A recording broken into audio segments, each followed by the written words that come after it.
To add an inventory profile image, click on the Choose File option. Next, enter the registration number for the inventory. If you wish to include a reference for the inventory, you can add it here.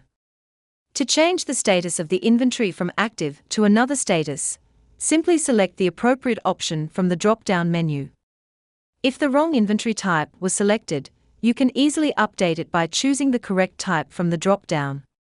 If the inventory is associated with a partner, you can select the partner's name from the drop-down.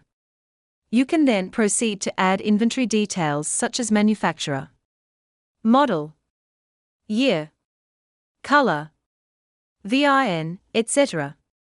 You can also choose the owning or managing company from the drop-down and indicate whether a tracker is installed. Ensure that all required information is filled in. Each inventory has a unique QR code that can be downloaded and placed on your vehicle for tracking bookings. If you have a website or wish to display your inventory on a third-party platform, you can do so with ease. Manage all expiries by entering their due dates to receive alerts, and click Update to save your changes.